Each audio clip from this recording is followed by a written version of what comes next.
नमस्कार भाइयों, मैं आपका भाई मोहित जैन। आज हमारे बीच में दीपक झा जी हैं जो समाज सेवा का समाज सेवी का काम करते हैं।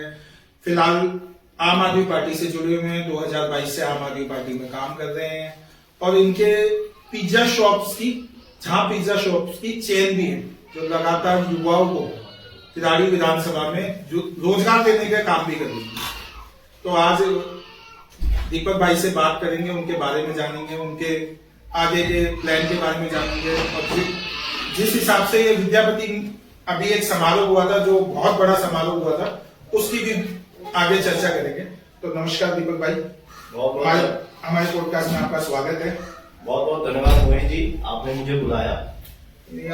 आपने हमें टाइम दिया, उसके लिए बहुत बहुत शुक्रिया। तो दीपक भाई, सबसे पहले तो अपने बारे में बताइए कि कैसे आप समाज सेवा के काम में आए, फिर आपने पार्टी को कैसे ज्वाइन किया, उसके बारे में कुछ हमारी जनता जानना चाहती है आपसे। जी मोहित जी, मैं सामाजिक काम करने में मुझे अच्छा लगता है। व्यक्तिगत तौर पे अंदर से जो मेरी भावनाएं समाज के लिए, कार्यों के लिए निकलती है, मेरे को बहुत खुशी देती है और मैं चाहता हूं किसी के लिए भी, मैं किसी भी प्रकार से मैं कुछ सहयोग कर पाऊं तो मुझे अच्छा लगता है मोहित जी, और मैं इसी कार्य को निरंतर आगे करता रहूंगा। बाबा विद्यापति समारोह किया था, मैंने भी वो देखा कि मेरे ख्याल से खिलाड़ी विधानसभा में छठ के बाद अगर कोई इतने बड़े लेवल पे कुछ हो रहा है तो वो आपने करवाया है। उसमें काफी न्यूज चैनल ने भी शिरकत करी, दोनों पार्टियों ने भी, काफी बड़े बड़े नेता उसमें आए और उसके बारे में जानना चाहते हैं कि ये शुरुआत कैसे हुई और कैसे आपने इसके बारे में सोचा। देखिए, बाबा विद्यापति जी हमारे लिए बहुत ही पूजनीय हैं और हमारी संस्कृति देश विदेश को जो पहचान मिली वो बाबा विद्यापति जी के थ्रू मिली थी। और ये किराड़ी के अंदर कई वर्षों से होता था पहले, पर कोरोना काल से कुछ कारण के वजह से ये रुक गया था। तो इस बार हमारे नए युवाओं ने, मैं आपको कुछ करेक्ट करूंगा, उसमें मेरा ही पूरा योगदान नहीं है, पूरी समिति है मिथिला संस्कृति सेवा समिति, उन्होंने युवाओं ने मिलकर इस पूरे कार्यक्रम को किया।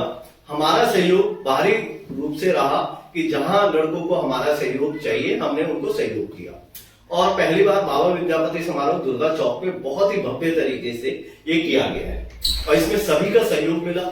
हमारे बड़े बुजुर्ग, हमारे संस्कृति के, हमारे समाज के लोग, पूर्व सांसद हमारे महाबली मिश्रा जी भी आए, हमारे पूर्व विधायक यहाँ से ऋतुराज जी, सारे पार्षद गण, जो भी हमारे अतिथि गण थे, सबने उनमें आके हमारा हर तरीके से सहयोग किया और इसीलिए वो सफल हो पाया।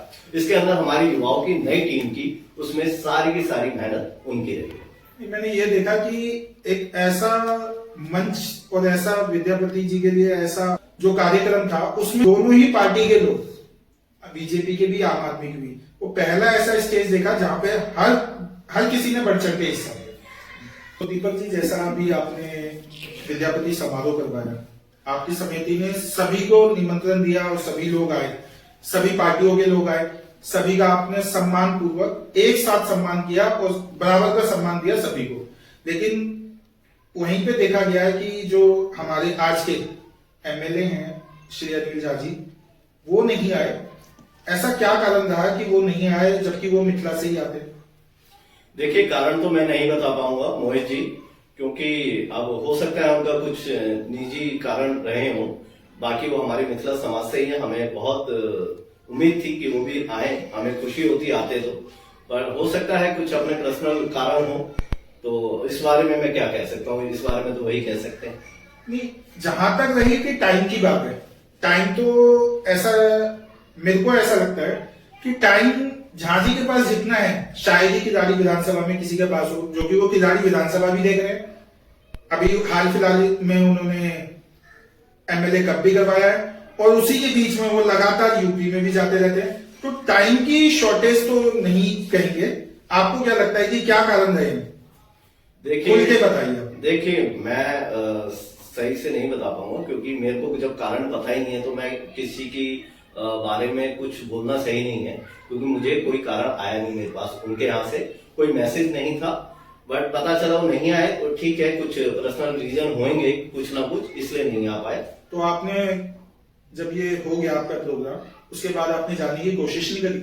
नहीं, मैंने जानने की कोशिश नहीं करी, क्योंकि हमने सभी लोगों को बुलाया था और बाबा विद्यापति जी हर समाज के हर सभी के लिए हैं, क्योंकि उनको पूरा विश्व जानता था। ठीक है, वो इतने बड़े महाकवि रहे हैं।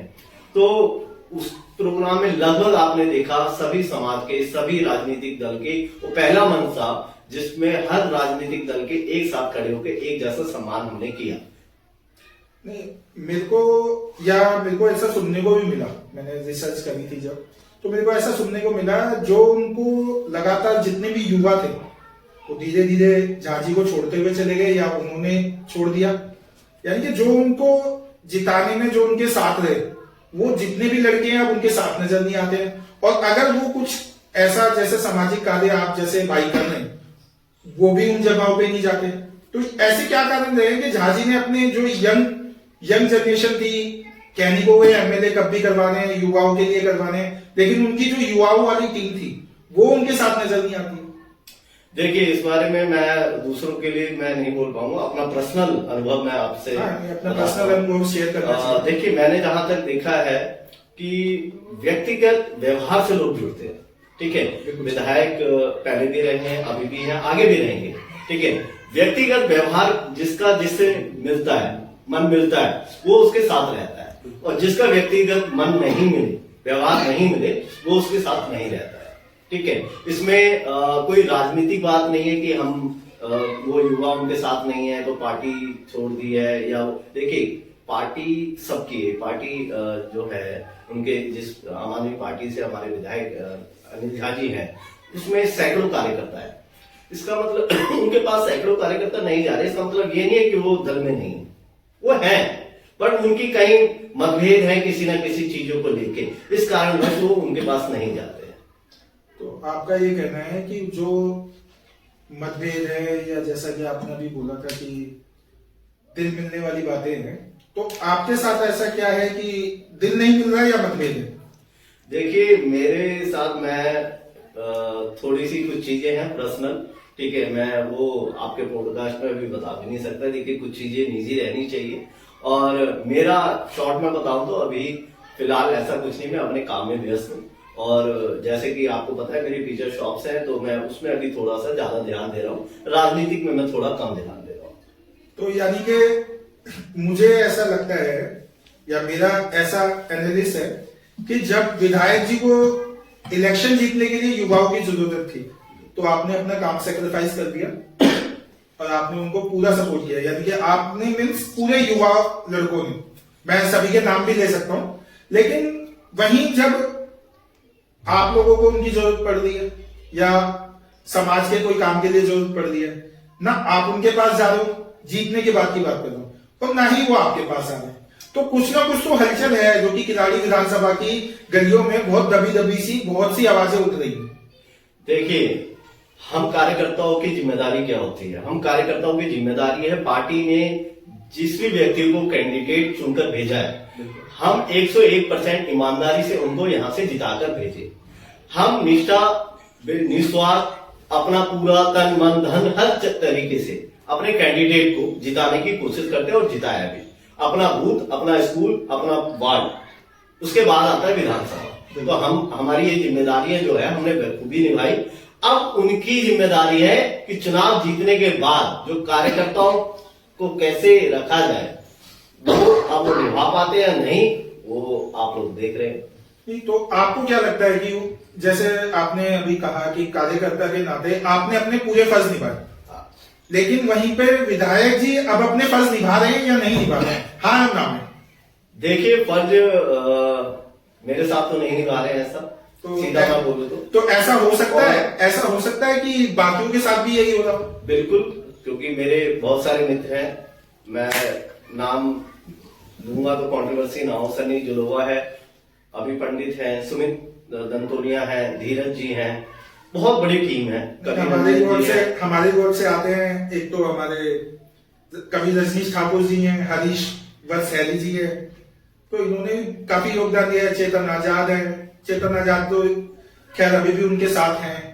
तो ऐसा मेरा ये सवाल पूछने का इसलिए ज्यादा मतलब था क्योंकि क्या है ना कि विधायक जी गलियों गलियों नहीं घूमते, गलियों में आपने वोट मांगे, आपने भरोसा दिलाया जनता को और जनता ने आपके भरोसे पे झा जी को वोट कर दिया, लेकिन झा जी उनके पास नहीं पहुंच पा रहे। अब आप जब जनता के बीच में जाते हैं, जनता आपसे पूछती है कि मेरे यहाँ पे नाली साफ नहीं होगी, मेरे यहाँ पे पानी नहीं आ रहा, मेरे यहाँ पे रोड टूटे हुए हैं, इतना करप्शन हो रहा है, कहीं पानी भर रहे हैं, कहीं वाटर की दिक्कत है, कहीं किसी चीज की है, तो वो सारी समस्याएं पब्लिक आपसे शेयर करती है। आप विधायक जी से मिल नहीं रहे, विधायक आपसे नहीं मिल रहे, तो पब्लिक की समस्या जस की तस है। विलन कौन बन रहा है? विलन बन रहे हैं युवा लड़के, जो विधायक जी के लिए जा जाके सुबह शाम, कोई रेलवे फाटक पे जा रहा था, कोई कहीं जा रहा था, कोई स्टेज संभाल रहा था, कोई बूथ संभाल रहा था, आज उनको पूछा नहीं जा रहा और आज वो गलियों में या चौराहों पे खड़े होकर जवाब नहीं दे पा रहे पब्लिक का। क्यों? क्योंकि पब्लिक उनसे पूछ रही है कि आपने वादे किए थे उनसे, अब उन वादों का क्या होगा।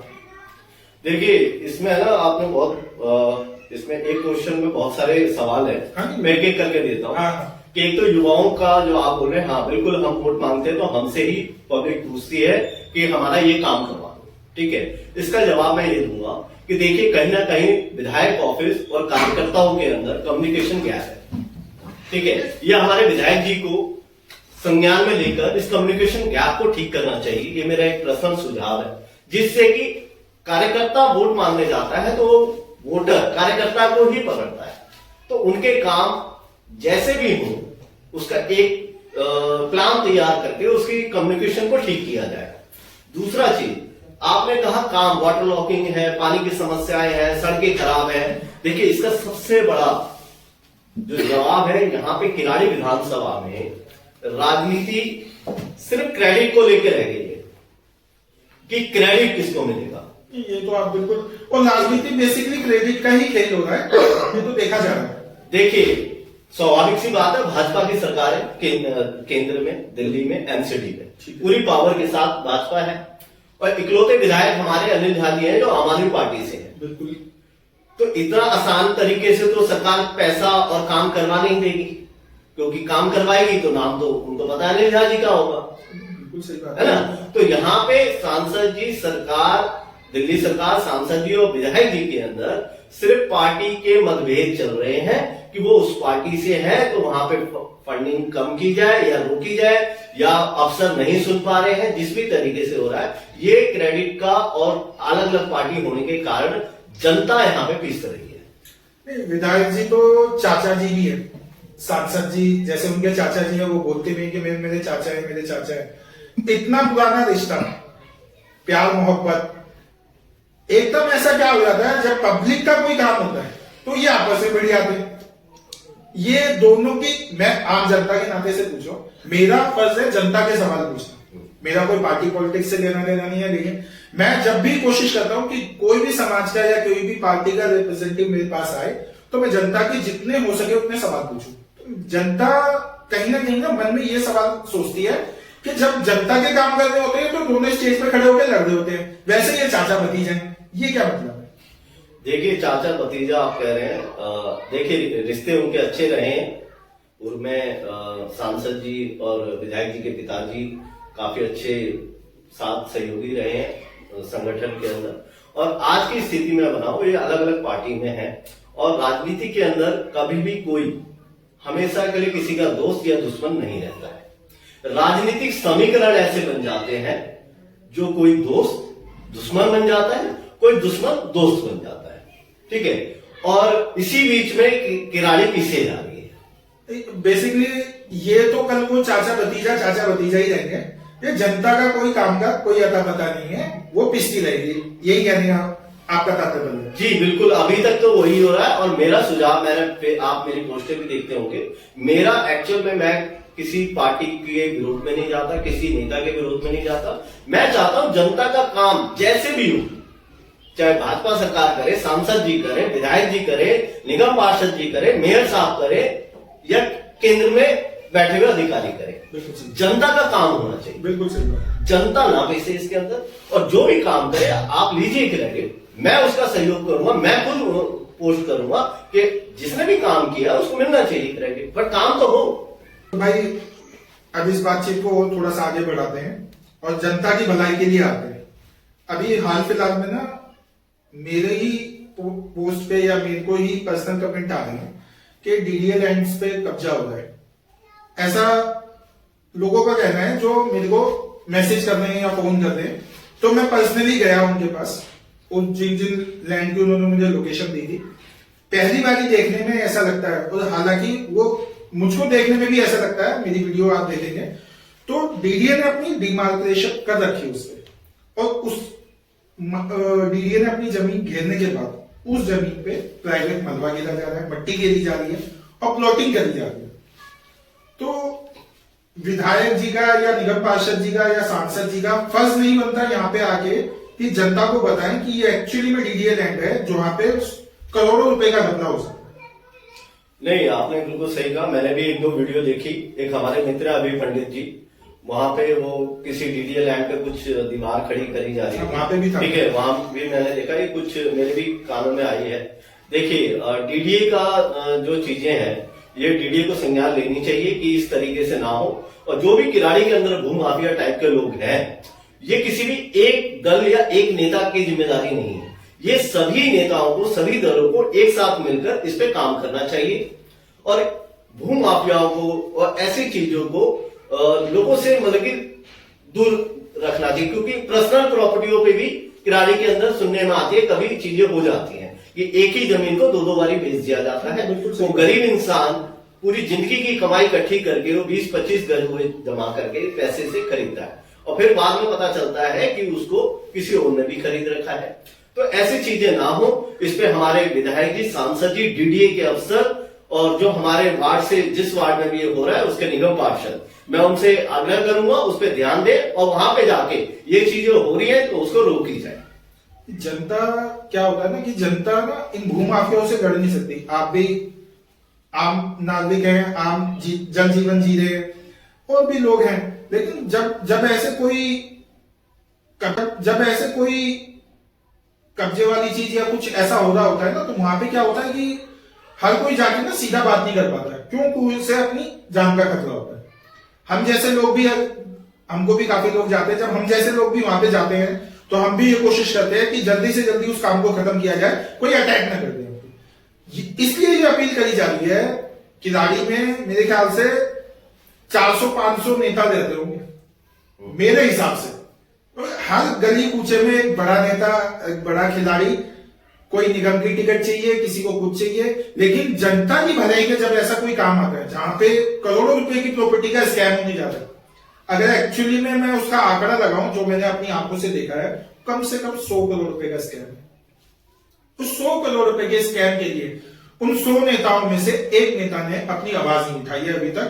इसके क्या कारण है कि कोई भी नेता किसी भी पार्टी का, मैं आपसे ये सवाल इसलिए पूछ रहा हूं क्योंकि आपकी इज्जत दोनों ही पार्टी के नेता करनी है, दोनों ही आपसे अच्छे खासे मिलते हैं, बात करते हैं, आपके सामाजिक कार्यों में आते हैं, जैसा कि आप सामाजिक कार्यों में जुड़े हुए हैं। तो आपसे ये सवाल पूछना इसलिए वाजिब है क्योंकि जनता की भलाई का काम है। ये क्यों नेता आगे उस चीज पे बोल नहीं रहे जबकि वो 100 करोड़ रुपए का स्कैम है? मेरे ख्याल से ना दिल्ली का सबसे बड़ा स्कैम एक्सपोज होगा अगर ये वाला स्कैम एक्सपोज हो जाए। देखिए, ये समस्या छोटी नहीं है। आपने बोला 100 करोड़ बहुत ज्यादा रकम होती है और मायने रखता है। बट समस्या यह है कि केंद्र सरकार इस पे कुछ कर सकती है। वो किस लिए? क्योंकि डीडीए जो है वो केंद्र सरकार के अधीन आती है। बिल्कुल सही बात। और डीडीए के अफसर बीच बीच में अपनी साइडों पे विजिट करते हैं। बिल्कुल सही बात, ठीक है। और कुछ डीडीए के अफसर जब देख के भी अनदेखा करें तो उन पर भी एक्शन होना चाहिए। बिल्कुल होना चाहिए। और उनकी जिम्मेदारी बनती है अपनी जमीनों को डीडीए अपना लोगों से बचा के रखे। ठीक है, लोगों का काम है। यहाँ पे वैसे ही कोई भी चीज आप एक पेन छोड़ दो या 10 का सिक्का छोड़ दो, आपको 2 मिनट बाद मिलेगा नहीं। बिल्कुल सही। ठीक है, क्योंकि बेरोजगारी इस स्तर पे, बिल्कुल सही, भुखमरी इस स्तर पे पहुंच गई है। तो डीडीए की सबसे बड़ी जिम्मेदारी है और प्लस हमारे जो जनप्रतिनिधि है उनकी भी जिम्मेदारी है, वो उस लोकेशन पर जाके एक बार जरूर लाइव करें। जैसा मोहित भाई ने कहा है कि हमें तो डर है, हम आम जनता है, ये आम पब्लिक है, ये छोटा अपना अभी मीडिया कर रहे हैं कवरेज, तो इनके पास प्रोटेक्शन की भी अभी कमी है, क्योंकि वहां जब जाएंगे तो कम से कम 4-10 पुलिस वाले होने चाहिए, क्योंकि किसी भी तरीके की कोई अनहोनी ना हो। तो मैं सभी जनप्रतिनिधियों से आग्रह करता हूं कि वो थाना प्रभारी को बताकर उनके साथ वहां पर जाकर इस चीज को रोके। बिल्कुल, मैं इस चीज को ना लगातार इसलिए हाईलाइट कर रहा था क्योंकि अभी क्या है ना, शर्मा कॉलोनी में जैसा कि देखा गया कि पूरी दिल्ली के नेता वहां टूट पड़े। बड़े से बड़े नेता, राहुल गांधी हो, परवेश वर्मा हो, रेखा गुप्ता हो, सारे के सारे वहां पे आए। ठीक है, वहीं शर्मा कॉलोनी के अंदर 2 जगह पे वो डीडीए लैंड पे कब्जा हो रहा है। मैं इसलिए कह रहा हूं कि कब्जा हो रहा है क्योंकि मैं अपनी आंखों से देख के आया हूं। हो सकता है वो डीडीए लैंड ना हो, एक क्लैरिटी मिल जाएगी कि ये डीडीए लैंड नहीं है और इस पे आराम से प्लॉटिंग हो सकती है। देखने में इसलिए ऐसा लग रहा है क्योंकि पूरी कॉलोनी में रोड बने हुए हैं, सिर्फ जहां पे वो प्लॉटिंग हो रही है वहां पे ना रोड है, ना सीवर लाइन है, ना पाइप लाइन है।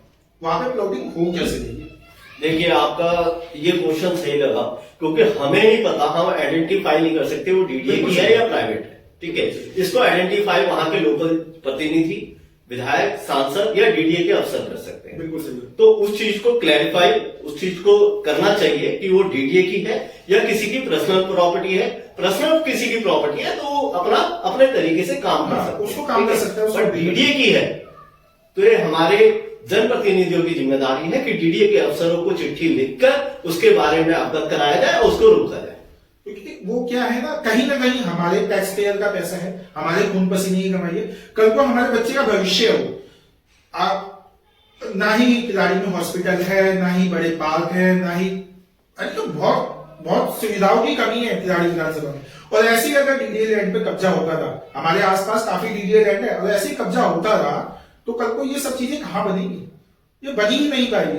वैसे ही हमारे पास रस्तों की कमी है, मैं इन चीजों पे भी आऊंगा, वैसे ही रस्तों की कमी है। ये डीडीए जो माफिया चल रहा है, डीडीए लैंड पे कब्जा हो रहा है, अगर इस पे भी इसी तरह चलता रहा तो हमारे बच्चों का भविष्य बहुत खतरे में। चलिए, आम आदमी पार्टी ने एक हॉस्पिटल अनाउंस किया था इसके अंदर, खिलाड़ी विधानसभा के अंदर, जब दिल्ली में मुख्यमंत्री भी केजरीवाल जी के और विधायक हमारे ऋतुराज जी थे, उन्होंने हॉस्पिटल बनाने की बात करी थी। शायद वो 400 कुछ बेड का हॉस्पिटल था, वो आज तक खिलाड़ी विधानसभा में आया ही नहीं। क्यों नहीं आया, किस लिए नहीं आया? जबकि मुख्यमंत्री भी था, जमीन भी थी, फंड भी थे, सब चीज थे, वो हॉस्पिटल गया था। देखिए, हॉस्पिटल ये एक आप बिल्कुल सही कह रहे हैं कि हॉस्पिटल का प्रोजेक्शन भी हुआ, उसको टेंडर भी किया गया, और हमारे पूर्व विधायक ऋतुराज झा जी सिर्फ हॉस्पिटल ही नहीं बहुत सारी चीजों को लेके आए किराड़ी के अंदर। पहली बार कुछ चीजें हो गई, जैसे स्कूल उसी टाइम में आए थे, डीडीए से जो जमीन ली गई थी स्कूल के लिए, हॉस्पिटल के लिए, फायर स्टेशन के लिए, बस डिपो के लिए, ठीक है, और एसटीपी के लिए, सब चीजों के लिए ली गई थी। इसमें से लगभग हॉस्पिटल को छोड़कर लगभग सब चीजें जमीनी स्तर पर दिख रही हैं। स्कूल बन रहे हैं, अपना बस डिपो बन रहा है, फायर स्टेशन लगभग तैयार है, आपका एसटीपी लगभग तैयार हो चुका है। हॉस्पिटल के अंदर जो कारण आए, जो मेरे नॉलेज में आए, कि जिस जमीन को आइडेंटिफाई किया गया था हॉस्पिटल के लिए, वहां पे 3-4 फुट पे पानी आ रहा था, जमीन पे पानी का लेवल काफी ऊपर था, तो वहां पे खुदाई करके उस तरीके से कंस्ट्रक्शन नहीं कर पाती कंपनी ने जो अपना एक्सप्लेन गवर्नमेंट को किया, जिस वजह से वो प्रोजेक्ट अभी तक चालू नहीं हो पाया। तो उसमें फिर ये किया गया था कि कुछ बाहर की टेक्नोलॉजी, बाहर के तरीके से कुछ इंजीनियर्स ने बोला कि उस तरीके से किया जाएगा, ठीक है, बट वो गवर्नमेंट तक फाइल जाते जाते सरकार चेंज हो गई, ठीक है। अब इस सरकार में वो फाइलें, ये तो हमारे यहाँ शुरू भी नहीं हुआ, सुल्तानपुरी का आप देखिए आधे से ज्यादा काम कंप्लीट हो चुका है, बट वो पुरानी सरकार ने चालू किया, इसलिए नई सरकार उसको कंप्लीट नहीं कर रही। तो आपका कहने का मतलब ये है कि इस टर्म में तो यानी कि 5 साल तक खिलाड़ी को कोई हॉस्पिटल तो नहीं मिलेगा। देखिए, उस चीज के लिए लड़ रहे हैं, और मैं ये नहीं कहूंगा मिलेगा नहीं, लड़ रहे हैं। अब इसको सफलता हमें कब मिलती है, उसके लिए थोड़ा समय लगेगा। ऋतुराज जी, यहाँ पे लगातार मैंने उनकी वीडियोस देखी है, मैं आपसे इसलिए सवाल पूछ रहा हूँ क्योंकि लगातार आप उनके साथ टच में रहते हैं।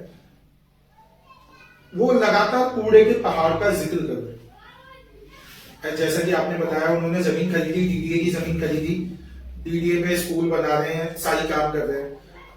डीडी जो कूड़े के पहाड़ है वो रेखा गुप्ता जी बलसवा से जाके किलाड़ी विधानसभा में डाल दें। यही देखा गया है जब वो स्कूल की जमीन अलाउड हुई तो यहाँ पे भी बड़ा पानी था, वही भलसवा का कूड़ा यहाँ पे लाके डाला जाता था, तब यहाँ पे दिक्कत नहीं थी जब किलाड़ी विधानसभा के लोग मन नहीं रहे थे। नहीं, समस्या उस टाइम भी थी, आप मोहित जी बिल्कुल सही बोल रहे हैं, समस्या उस टाइम भी थी। देखिए डीडीए लैंड पे खाली जगह पे जब कॉलोनी का पानी जाता है, जब वो डीडीए लैंड को कवर कर दिया जाएगा तो पानी बाउंस बैक मारेगा कॉलोनी के अंदर, ये स्वाभाविक सी बात है। बट किसी भी डीडीए लैंड को फिल करने से पहले ये कॉमन सेंस है, आप उस कॉलोनी का पानी का एग्जिट का रास्ता निकालना पड़ेगा पहले, उसके बाद ही आपको फिलिंग करनी चाहिए। ठीक है, यहाँ पे क्या किया, भलसवा का सारा कूड़ा लाके यहाँ पे फिल कर दिया गया, बट वहां जो कॉलोनियों का पानी निकलता उसके लिए नाले की व्यवस्था नहीं करी गई। इस वजह से हमारा शर्मा कॉलोनी डूब गया। और वही आपने जो बताया स्कूल के कारण यहाँ पे भी जो समस्याएं आई थी, बट उसको फिर ठीक किया गया, पानी का निकासी बनाई गई और उसके बाद फिर कॉलोनियां ठीक रही। आज भी हमारे शर्मा कॉलोनी के अंदर टेम्पोररी नाले को बनाया गया है, जो मैं बात कह रहा हूँ। यही चीज पहले हो जाती तो ये समस्या ही नहीं होती जो 6-8 महीने से शर्मा कॉलोनी भुगत रही थी। किलाड़ी विधानसभा में 5 वार्ड है, 5 वार्ड में अगर सबसे ज्यादा खराब स्थिति अभी हाल फिलहाल किसी की है तो वो वार्ड नंबर 39 है, जिस वार्ड से आप आते हैं, उसके बारे में थोड़ा प्रकाश डालिए। जी, वार्ड 39 पूरी किलाड़ी विधानसभा के अंदर ऐसा क्षेत्र है जो सबसे डाउन है। ठीक है, वहां पे कोई भी पार्षद है या कोई भी हमारे प्रतिनिधि हैं, उनके लिए बहुत ज्यादा चुनौतियां हैं इस वार्ड के अंदर, क्योंकि ये वार्ड डाउन होने की वजह से यहाँ वाटर लॉगिंग की समस्या सबसे ज्यादा रहती है। और वाटर लॉगिंग एक ऐसी समस्या है, वो सिर्फ वार्ड की नहीं पूरी किलाड़ी विधानसभा में, कि जिससे रोड खराब हो जाती है, गलियां खराब हो जाती हैं, क्योंकि जब तक पानी का एग्जिट नहीं होता, नाले किराड़ी का पानी जब तक बाहर नहीं जाएगा, वार्डों का पानी बाहर नहीं जाएगा, तब तक उसकी स्थिति ठीक नहीं हो सकती। ये मेरा अनुमान है, मेरा अनुभव है कि पानी का एग्जिट मिल गया। हम वैसे काम चल रहा है कि 39 नंबर वार्ड मुंडका फाटक से लेकर 4 नंबर वो ड्रेनेज का काम चल रहा है, उस पर काम रेलवे की तरफ से एनओसी वगैरह आनी है, वो अभी पेंडिंग चल रहा है रेलवे से। ठीक है, वो ड्रेनेज बन जाती है तो 39 नंबर वार्ड बहुत अच्छा, और 5 वार्ड के अंदर सबसे सुंदर वार्ड आपको 39 बन सकता है। तो अभी जो वहां की समस्याएं हैं उसके लिए क्या कभी आप आवाज उठा रहे हैं या आपकी पार्टी आवाज उठा रही है? जैसा कि वहां पे दूसरी पार्टी के पार्षद हैं इस टाइम पे, तो आपकी पार्टी वहां पे क्या काम कर रही है? देखिए, हमारी पार्टी वहां के जो अब तो हमारी पार्टी से भी लाला राजेश गुप्ता जी निगम पार्षद हैं, और अभी वो कांग्रेस में शामिल हुए। तो अभी क्या है, कांग्रेस में शामिल होने के कारण उनके वो काम, जो विचारधारा हमारी पार्टी के साथ थी, वो उनकी विचारधारा बदल रही है, विचारधारा, और विचारधारा बदलने से उनके कामों पर क्वेश्चन मार्क लग गया है, क्योंकि वार्ड 39 में जो पहली स्थितियां थी उससे भी और ज्यादा खराब हो गई है, और उस पर काम भी चल रहा है। हमारी पार्टी भी लगभग अगर नगर के अंदर भी अभी काम चालू हुआ है, जहां सबसे लो लेवल एरिया था, उसके बाद ड्रेनेज सिस्टम पे भी काम कर रहे हैं। मैंने बताया आपको मुंडका से 4 नंबर का जो हमारा ड्रेनेज बनना है उस पर भी काम चल रहा है। अब लाला जी राजेश गुप्ता जी जो हैं, वहां पे उनकी साथ समस्या क्या है, वो सफाई पे ध्यान नहीं दे रहे, और वहां की जो गलियां हैं पानियों से भर जाती हैं, क्योंकि जब नालियां साफ नहीं होंगी तो पानी बाहर एग्जिट कैसे होगा। सारा का सारा खेल है वाटर लॉगिंग का। वाटर लॉगिंग पे जिसने अच्छे तरीके से प्लानिंग से काम कर लिया, उसका वार्ड सुंदर बन जाएगा। तो वहां पे स्थितियां हैं, थोड़ी खराब है अभी, और धीरे धीरे ठीक होंगे। हमारी पार्टी से हमारे विधायक भी उस पर प्रयास में लगे हुए हैं, और हम लाला राजेश गुप्ता जी को भी कहना चाहते हैं कि वो भी सीरियस मोड में आके एक्शन मोड में वहां पे काम करें, और साफ सफाई का थोड़ा ज्यादा ध्यान दें। जो भी उनके हाथ में चीजें हैं, मैं ये नहीं कहता हूं वो सब कुछ कर सकते हैं। देखिए, एक निगम पार्षद के पास चीजें लिमिटेड होती है, मैं जानता हूँ उस चीज को, मैं झूठ नहीं बोलूंगा, वो सब कुछ कर पा सकते हैं। उस लिमिटेड चीजों को बेहतर से बेहतर तरीके से कैसे जमीन पे किया जाए, वो उनको एक बार प्लान करना चाहिए। थोड़ी सी भी पावर होती है ना किसी के पास, अगर उसे सही तरीके से इम्प्लीमेंट किया जाए तो बहुत कुछ हो सकता है। मैं एक छोटा सा एग्जांपल है, तारीफ की बात है, हमारे यहाँ पे प्रताप विहार पार्ट 1 में RWA चलती है। मेरे ख्याल से किराड़ी विधानसभा में 106 कॉलोनियां हैं, 106 कॉलोनियों में कोई भी ऐसी RWA काम नहीं करती जैसी RWA पार्ट 1 की काम करती है। ऐसी कोई सुविधा नहीं है जो RWA पार्ट 1 के पास है। उनके पास इतनी कोई गवर्नमेंट पावर नहीं है, कोई कुछ नहीं है, सब वो अपने लैंडों के दम पे करते हैं, सब वो अपने आपसी कॉलोनी के सहयोग से करते हैं। लेकिन इतनी अच्छी कॉलोनी उन्होंने बना रखी है। वहीं अगर जैसे गवर्नमेंट के प्रतिनिधि जैसे चुने हुए हैं, कुछ तो पावर मिलती है, अगर उसको सही तरीके से इम्प्लीमेंट किया जाए तो सही कहना है कि वार्ड बहुत सुंदर हो सकता है, बहुत चीजें सुधर सकती हैं, आगे हो सकता है कि नालियां भी साफ हो जाए टाइम टू टाइम, तो उससे भी झाड़ू लग जाए, तो उससे भी बेसिकली 2 ही काम करने हैं, अगर वो भी अच्छी तरीके से हो जाए तो बहुत बढ़िया हो सकता है। देखिए मोहित जी, वार्ड 39 और आपने बोला प्रताप विहार, ये अलग अलग वार्ड हैं। और प्रताप विहार वार्ड से हमारे बड़े भाई रविंद्र भारद्वाज जी हमारे यहाँ से निगम पार्षद हमारी पार्टी से हैं। जब एक मैं चीज कहना चाहूंगा, जिसकी नीयत हो ना काम करने की, उसके लिए कुछ नामुमकिन नहीं होता, ये भी सच है। इसका एग्जाम्पल, लाइव एग्जाम्पल अभी शर्मा कॉलोनी है। 6 से 8 महीने से लोग वहां पे नरके जीवन जी रहे थे, और जब वहां पे मीडिया ने उसको नेशनल लेवल पे दिखाया, वही काम वाटर लॉगिंग 1 हफ्ते के अंदर खत्म हो गई। कैसे हो गई? नियत से। ठीक है। और मैं रविंद्र भारद्वाज जी का नाम इसलिए लेना चाहूंगा, ये इकलौते निगम पार्षद हमारी पार्टी के हैं जो अपने वार्ड के अंदर स्कूल लेके आए, पार्क लेके आए, लाइब्रेरी लेके आए, बारात घर लेके आए। और भी तो पार्षद है, क्यों नहीं कर पा रहे? क्योंकि इनकी नियत काम करने की है, हमारी पार्टी की नियत काम करने की है। तो वही नियत काम करने की हो तो कुछ भी नामुमकिन नहीं है, और वार्ड अपने सुंदर बन सकते हैं। तो दीपक भाई, जैसे कि आपने वार्ड नंबर 39 की बात करी, युवाओं की बात करी, और आपके पास अनुभव भी है, पार्टी आपको चाहती भी है, तो क्या वार्ड नंबर 39 से इस बार दीपक भाई चुनाव लड़ने की तैयारी कर रहे हैं, या भविष्य में ऐसी कोई प्लानिंग है? देखिए, भविष्य की गोद में क्या है तो हम नहीं जान सकते, पर पार्टी जो भी जिम्मेदारी देगी हम उसको करेंगे।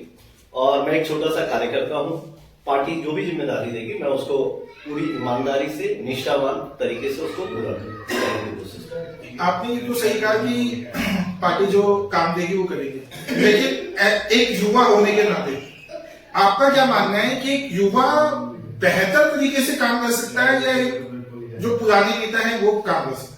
देखिए, युवाओं के अंदर एक नया जोश और नई सोच होती है, नई ऊर्जा होती है। यह आपका कहना सही है, युवाओं का चेहरा जब सामने आता है तो हमारी जो चीजें हैं वो नई तरीके से निकल के आती है, क्योंकि युवाओं की नई सोच, नई ऊर्जा के साथ जब वो काम करते हैं वो अलग ही लेवल पे करते हैं। ठीक है, तो मेहनत काफी, सुबह शाम दिन रात मेहनत लग जाती है, एक फोन पे कहीं पे भी चले जाते हैं, नेताओं वाला घमंड नहीं आता, ऐसा कुछ? देखिए, नेताओं वाला भी है बिल्कुल, क्योंकि वो नए अनुभवी होंगे तो उनको किसी को सितारा बना दे तो कभी कभी चीजें हो जाती हैं, मैं कहना नहीं चाहता। और नए युवाओं को आप जब आगे लाएंगे तो स्वाभाविक सी बात है, वो जोश, नए जोश से, नई ऊर्जा से काम करेंगे, और लोगों के लिए नए युवा ज्यादा अच्छा काम कर सकते हैं, मुझे लगता है। अभी ना संसद में यहीं पे ना युवाओं से एक सवाल आया कि संसद में ना एक नाम नहीं पता मुझे उनका, एक सवाल पूछा गया कि कोई एक ऐसा कानून बनना चाहिए कि जितने भी नेता हैं वो आते हैं, वादे करते हैं और इलेक्शन जीत जाते हैं, फिर उसके बाद 5 साल तक उन वादों को पूरा नहीं करते। तो कोई एक ऐसा कानून बनना चाहिए कि अगर उन्होंने वो वादे पूरे नहीं किए तो उन पे केस होना चाहिए, और भविष्य में कभी भी किसी भी पार्टी से उन्हें टिकट नहीं मिलनी चाहिए। इस पे आपका क्या कहना है? देखिए, ये मैंने भी ये वीडियो देखी थी युवा की, उसके अंदर कुछ चीज मेरे को ठीक लगी, कुछ चीज ठीक भी नहीं लगी। प्रैक्टिकल देखा जाए तो ऐसा पॉसिबल नहीं है कि नेता वादे करे और वो सच में सच हो जाए, क्योंकि इसमें काफी सारी चीजें टेक्निकली और नीचे ग्राउंड पे चीजें करनी होती है, जिसमें सिस्टम लगा रहता है, सारी संस्थाएं लगी रहती है, तो कई बार सिस्टम के अंदर भी देरियां हो जाती हैं, क्योंकि सरकारी काम कुछ भी होते हैं तो तुरंत नहीं होते। आज मैं बोल रहा हूं कि जैसे कि एग्जांपल दे रहा हूं, पूर्व विधायक जी ने, ठीक है, hospital, school, bus depot, fire station, इन सब की एस्टिमेट तैयार करवाए, फंड भी रिलीज करवाए, टेंडर भी करवाए, ठीक है, बट अपने कार्यकाल में पूरे नहीं करवा पाए। ठीक है, इसका मतलब ये नहीं कि उन्होंने अपने वादे पूरे नहीं किए। नहीं, कम से कम उन्होंने अपने वादे की तरफ एक नींव तो रख दी। पता तो है आप पब्लिक के बीच में जा सकते हो, लेकिन काफी नेता ऐसे भी हैं जो वादे तो बहुत बड़े बड़े कर देते हैं और ना ही पब्लिक के बीच में जाने हैं और ना ही वादों का पूरा होने का कोई सवाल उठ रहा है। तो वहीं पे मेरे को लगता है उन युवाओं ने कुछ आपस में या खुद पे ऐसा झेल के ये सवाल उठाया होगा संसद के अंदर कि वो बढ़िया सवाल बन गया। आज वो चर्चा का विषय नहीं बना, लेकिन युवाओं के अंदर चर्चा का विषय चल रहा है। देखिए, युवाओं के अंदर चर्चा का विषय बिल्कुल उन्होंने जो भी सवाल बोला वो बिल्कुल सही है उनके हिसाब से कि ऐसा कानून होना चाहिए कि 100% नहीं 20% भी वो अपनी जमीन पे अपने कार्य को उतारे, ठीक है, जो लोगों को दिखे, ठीक है, और बिल्कुल भी नहीं कर पाते हैं तो उनको दोबारा टिकट भी ना दिया जाए। ये पार्टी